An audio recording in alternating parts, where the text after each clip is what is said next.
నమస్తే welcome to Forces TV ముందుగా bulletin లో హెడ్లైన్స్ చూద్దాం.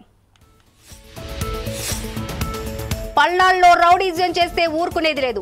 మాచర్లకు స్వాతంత్ర్యం వచ్చిందన్న సీఎం చంద్రబాబు.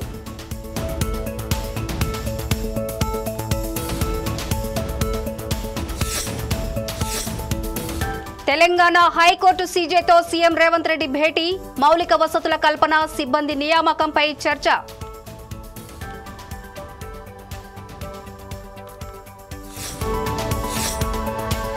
ఎండోమెంట్ ప్లీడర్ల పనితీరుపై మంత్రి కొండా సురేఖ ఆగ్రహం. కోర్టుల్లో వాదించలేకపోతున్నారని అసంతృప్తి.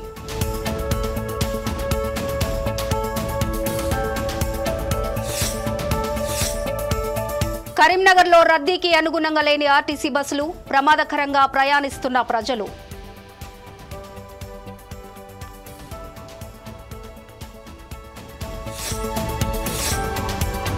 ఈ నెల 23 నుంచి శ్రీవారి సాలకట్ల బ్రహ్మోత్సవాలు. ఏర్పాట్లు పరిశీలించిన టీటీడీ చైర్మన్.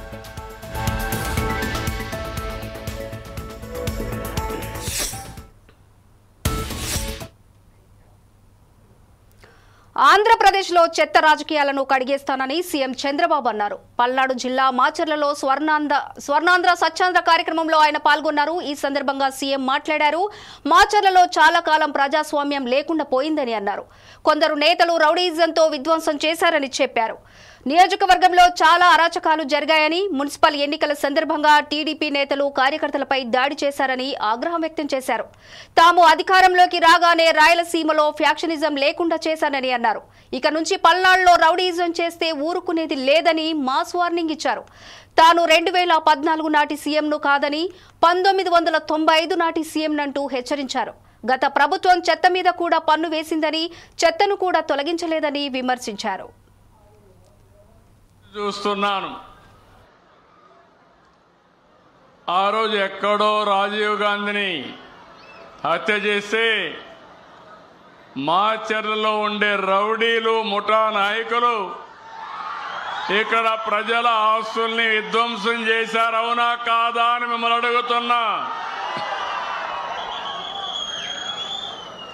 ఈ మాచర్లలో ఇటీవల కాలంలో ప్రజాస్వామ్యం లేదు, ఎన్నికలు లేవు. వీళ్ళు ఎట్ట తయారంటే, చరిత్రలో కొంతమంది డిక్టేటర్లు ఉంటారు,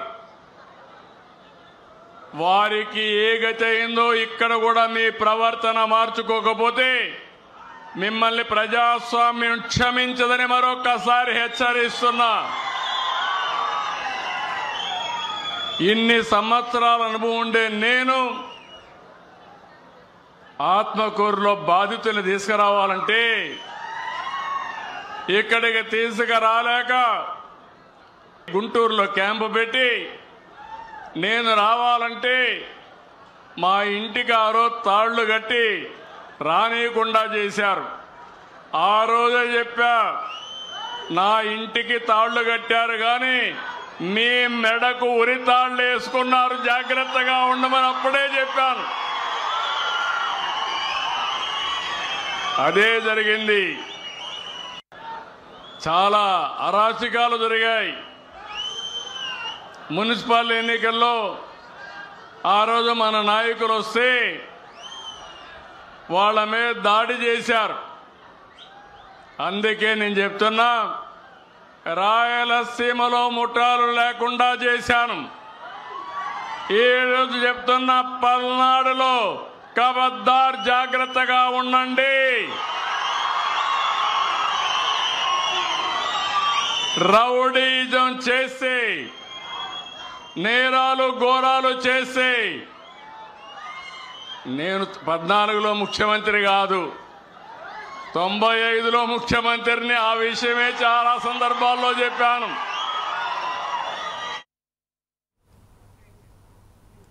హైదరాబాద్ ఎంసీఆర్ హెచ్ఆర్డీలో తెలంగాణ హైకోర్టు ప్రధాన న్యాయమూర్తి ఆపరేషన్ కుమార్ సింగ్ తో ముఖ్యమంత్రి రేవంత్ రెడ్డి భేటీ అయ్యారు. రాష్ట్రంలో న్యాయ వ్యవస్థకు సంబంధించి మౌలిక వసతుల కల్పన, సిబ్బంది నియామకం అంశాలపై హైకోర్టు సీజేతో చర్చించారు. ఈ సమావేశంలో ప్రభుత్వ ప్రధాన కార్యదర్శి K Ramakrishna Rao, CM principal secretary Seshadri, లా సెక్రటరీ పాపిరెడ్డి, ఇతర ఉన్నతాధికారులు పాల్గొన్నారు. కొత్త జిల్లాల్లో అవసరమైన చోట కోర్టు భవనాలు, మౌలిక వసతులను కల్పించడంతో పాటు సిబ్బంది నియామకం చేపట్టాలని సీజే ఆపరేషన్ కుమార్ సింగ్ ప్రభుత్వానికి సూచించారు. ఇందుకు సంబంధించి పలు ప్రతిపాదనలను ఆయన ముఖ్యమంత్రి రేవంత్ దృష్టికి తీసుకువచ్చారు. ప్రాధాన్యత వారీగా రాష్ట్రంలోని వివిధ జిల్లాలతో పాటు కొత్త జిల్లాలలో కోర్టులకు మౌలిక వసతుల కల్పన, సిబ్బంది నియామకం చేపట్టేందుకు ప్రభుత్వం సిద్ధంగా ఉందని సీఎం రేవంత్ రెడ్డి తెలిపారు.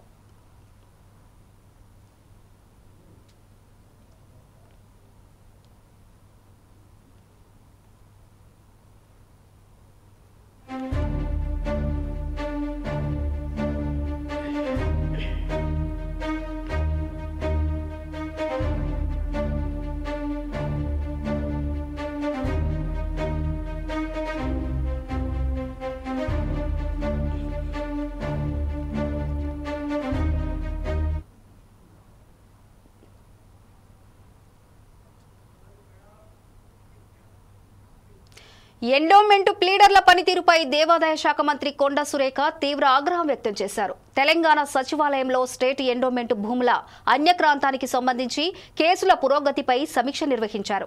దేవుడి మాన్యాలు, భూములు కాపాడేందుకు న్యాయ పోరాటం సరైన రీతిలో ఎందుకు జరగడం లేదని న్యాయవాదులను ప్రశ్నించారు. ఎండోమెంట్ ప్లీడర్ల పనితీరుపై తీవ్ర అసంతృప్తి వ్యక్తం చేసిన మంత్రి సురేఖ దేవుడి భూములు కాపాడటంలో ఎందుకు జాప్యం జరుగుతోందని నిలదీశారు. మీటింగ్లో తన ముందు వాదించినట్టు కోర్టులలో ఎండోమెంట్ ప్లీడర్ ఎందుకు వాదించలేకపోతున్నారని ప్రశ్నించారు.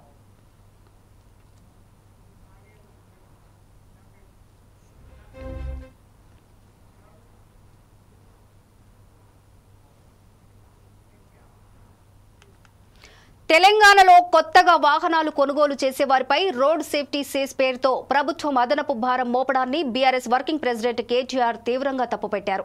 ఇది పేద, మధ్యతరగతి ప్రజలను దగా చేయడమేనని ఆయన మండిపడ్డారు. రహదారి ప్రమాదాల నివారణకు సుప్రీంకోర్టు ఇచ్చిన ఆదేశాలను అమలు చేయాల్సింది పోయి ఆ భారాన్ని ప్రజలపైకి నెట్టడం ప్రభుత్వ ప్రజా వ్యతిరేక వైఖరికి నిదర్శనమని విమర్శించారు.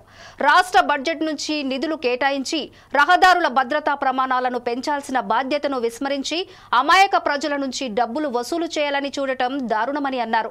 కొత్తగా కొనే ప్రతి వాహనంపై 2,000 రూపాయల నుంచి 10,000 వరకు సేస్ వసూలు చేయాలన్న నిర్ణయం సరికాదని చెప్పారు. హైడ్రా వంటి దిక్కుమాలిన విధానాలతో ప్రభుత్వ ఆదాయాలకు గండికొట్టి ఇప్పుడు ఆ లోటును పూడ్చలేక సామాన్య ప్రజలపై విరుచుకుపడటం దుర్మార్గమైన చర్య అని కేటీఆర్ ట్వీట్ చేశారు.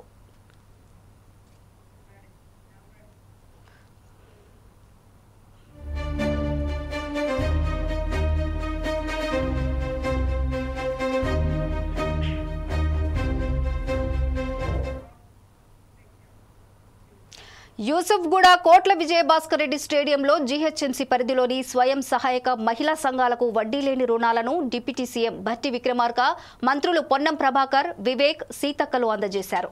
ఈ కార్యక్రమంలో జీహెచ్ఎంసీ మేయర్ గద్వాల విజయలక్ష్మి, రాజ్యసభ సభ్యులు అనిల్ కుమార్ యాదవ్, ఎమ్మెల్సీ బలమురి వెంకట్ తదితరులు పాల్గొన్నారు.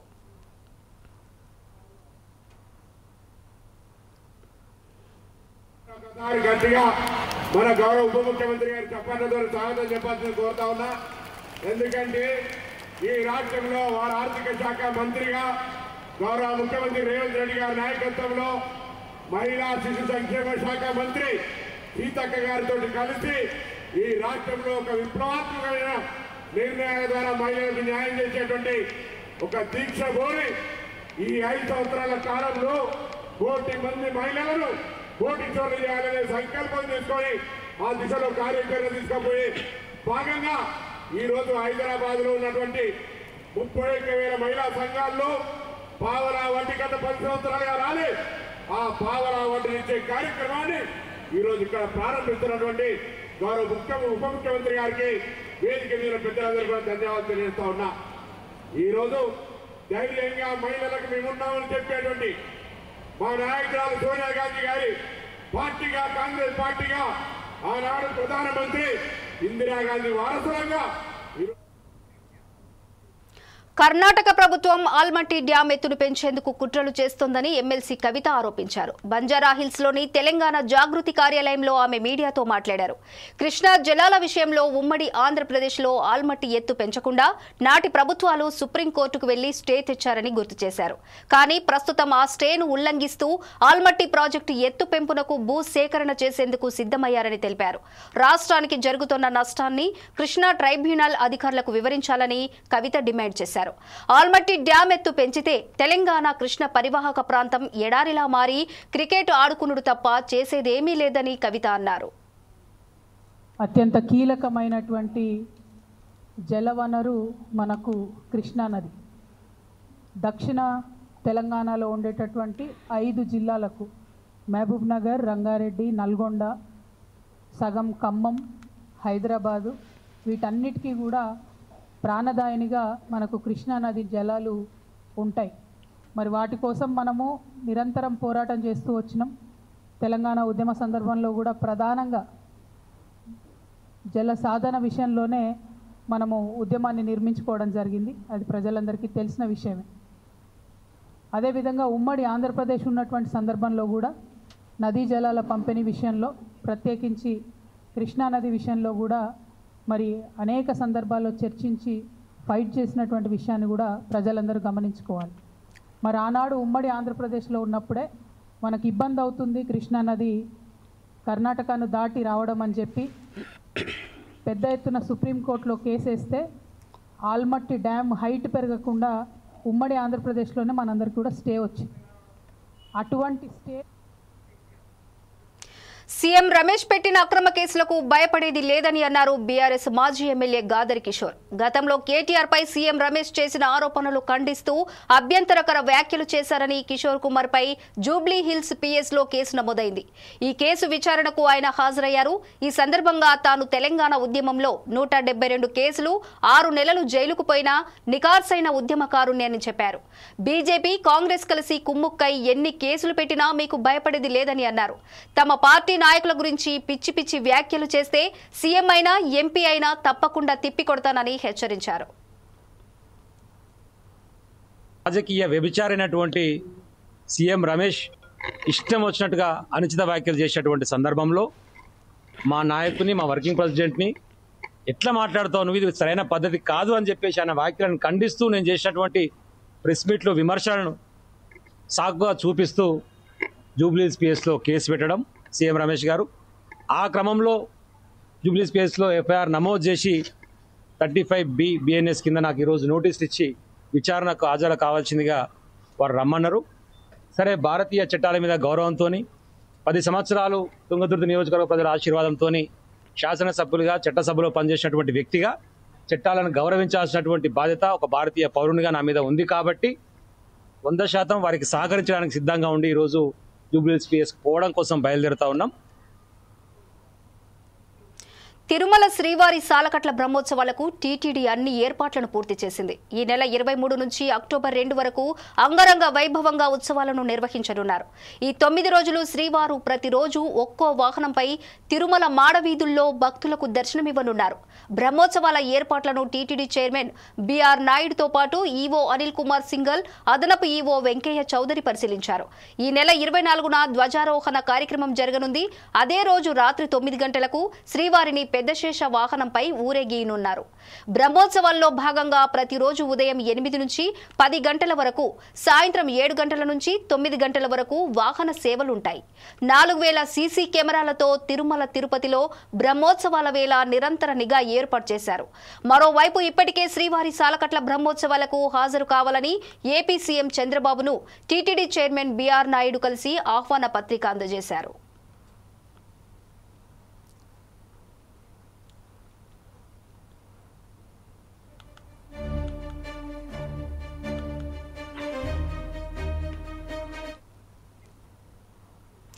టాలీవుడ్ హీరో అక్కినేని నాగార్జునను హర్యానా మాజీ గవర్నర్ బండారు దత్తాత్రేయ కలిశారు. బంజారాహిల్స్లోని అన్నపూర్ణ స్టూడియోస్లో కింగ్ నాగార్జునతో భేటీ అయ్యారు. ఈ సందర్భంగా అక్టోబర్ 3న తాము నిర్వహిస్తున్న అలై బలై కార్యక్రమంలో పాల్గొనాలని ఆహ్వానించారు.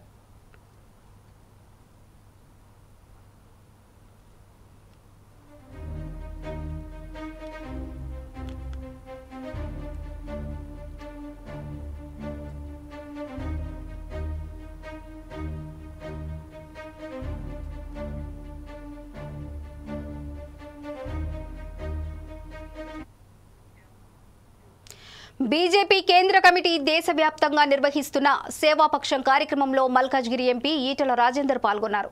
వెంకటాపురం డివిజన్లో బీజేపీ ఆధ్వర్యంలో రక్తదాన శిబిరంలో నిర్వహించారు. ఈ కార్యక్రమంలో ఈటల రాజేందర్తో పాటుగా డివిజన్ అధ్యక్షుడు శ్రీధర్ రెడ్డి, మురళి, భానుప్రకాష్ తదితరులు పాల్గొన్నారు.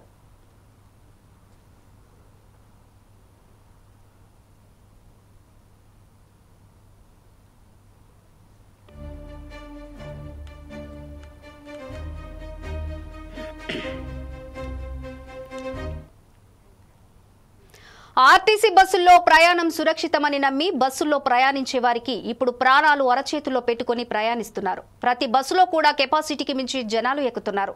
తెలంగాణ ఆర్టీసీ బస్సులు నడుపుతున్నా వాటికి మించి ప్రజలు ప్రయాణం చేస్తున్నారు. సాధారణంగా ఒక బస్సులో 40 నుంచి 50 మంది ప్రయాణిస్తారు. కానీ ప్రస్తుతం బస్సుల సంఖ్య తగ్గిపోవడంతో ఒకే బస్సులో 80 నుంచి 90 మందిని ప్రయాణించాల్సిన పరిస్థితి నెలకొంది. దాంతో మహిళలు, వృద్ధులు, విద్యార్థులు ఎక్కువగా ఇబ్బందులు పడుతున్నారు. మహిళలకు ఉచిత ప్రయాణం కావడంతో జనాల రద్దీ ఎక్కువగా ఉంది. బస్సుల్లో రద్దీ కారణంగా విద్యార్థులు ఫుట్బోర్డు వద్ద వేలాడుతూ ప్రమాదకరంగా ప్రయాణిస్తున్నారు. దీనిపై మరింత సమాచారం మా ప్రతినిధి సంతోష్ అందిస్తారు.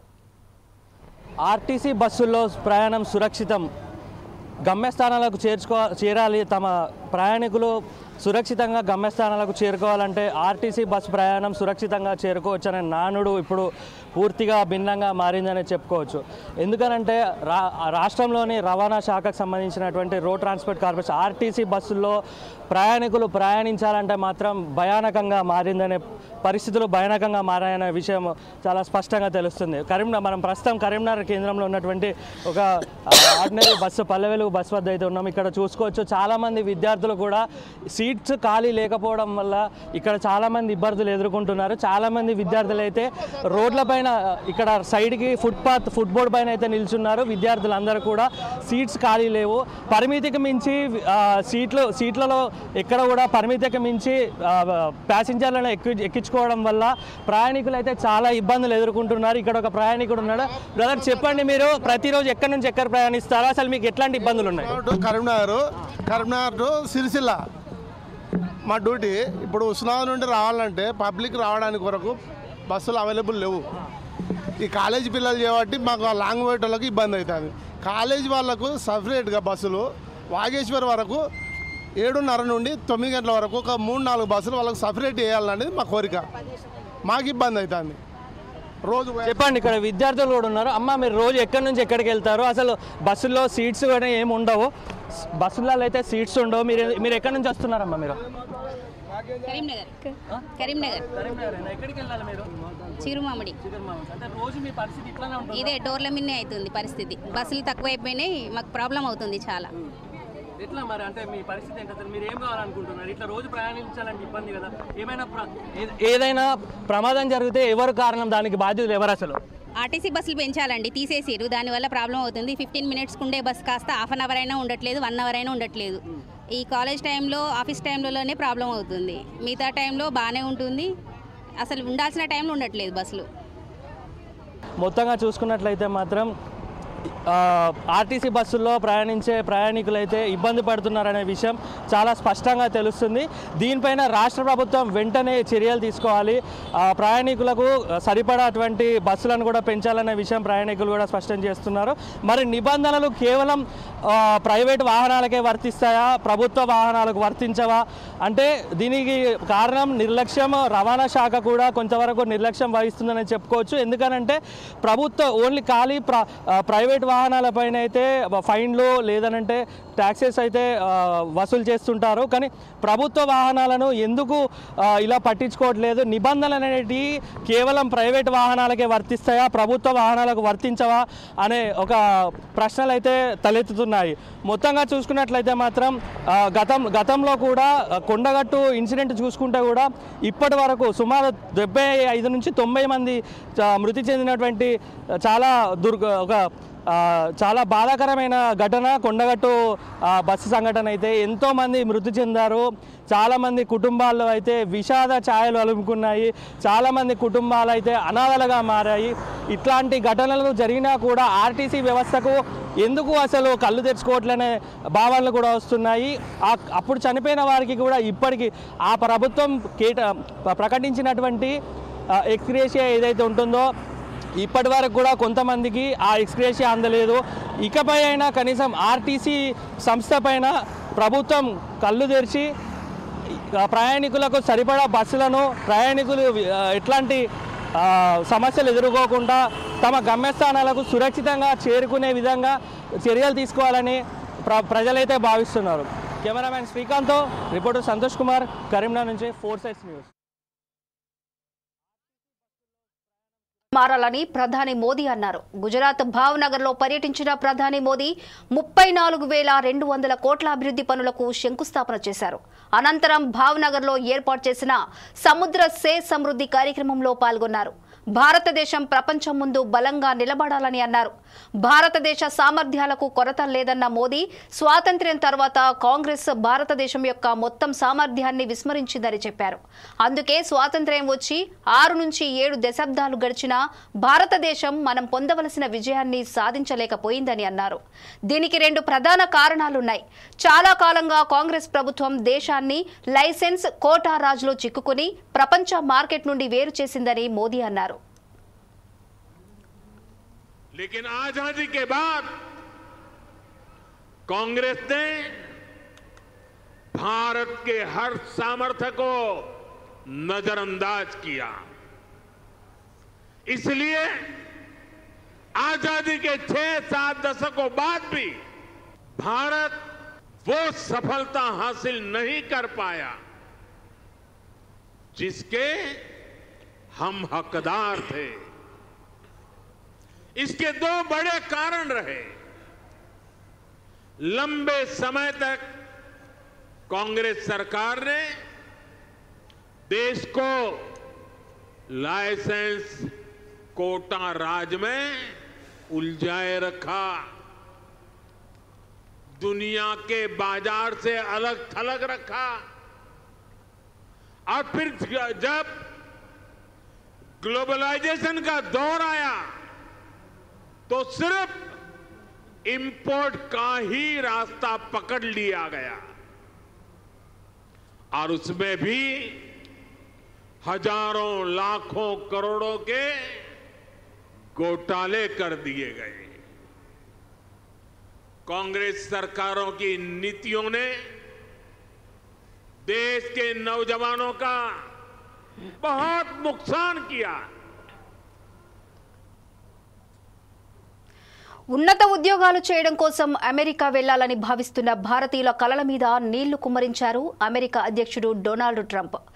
వారికి జారీ చేసే H-1B వీసా ఫీజులు $1,00,000 పెంచారు. ఈ నిర్ణయం టెక్ కంపెనీలపై తీవ్ర ప్రభావం చూపనుంది. అమెరికా పౌరులకే ఉన్నత ఉద్యోగాలు ఇవ్వాలనే ఉద్దేశంతో ఈ నిర్ణయం తీసుకున్నట్లు తెలుస్తోంది. H-1B వీసా దరఖాస్తుల ఫీజును $1,00,000గా నిర్ణయిస్తూ తీసుకున్న కార్యనిర్వాహక ఉత్తర్వుపై ట్రంప్ సంతకం చేశారు. ఈ నిర్ణయాన్ని టెక్ కంపెనీలు వ్యతిరేకించవని తాను భావిస్తున్నానని ట్రంప్ అన్నారు. ఇక మీదట అమెరికా వేదికగా పనిచేస్తున్న కంపెనీలు ఇతర దేశాల నిపుణులను విధుల్లో నియమించుకునేందుకు జారీ చేసే ఒక్కో వీసా మీద సంవత్సరానికి $1,00,000 చెల్లించాల్సి ఉంది. ట్రంప్ తాజాగా తీసుకువచ్చిన H-1B వీసా విధానం ఇండియాతో పాటుగా చైనా మీద కూడా తీవ్ర ప్రభావం చూపనుందని నిపుణులు అంటున్నారు.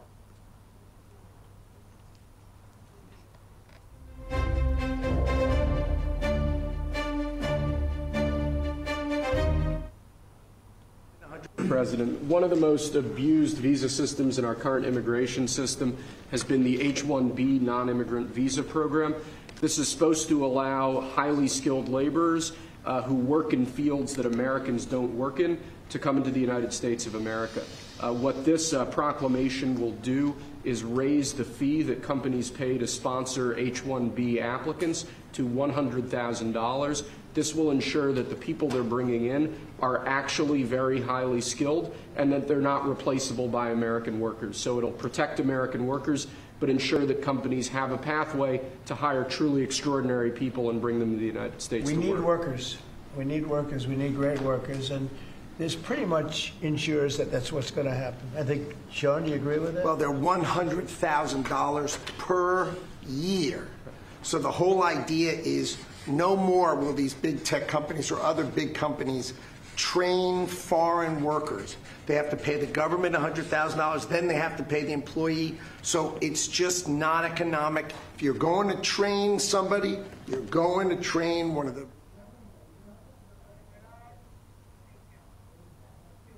ఈవీ బులెటిన్ అప్డేట్స్ చూస్తూనే ఉండండి 4 Sides TV.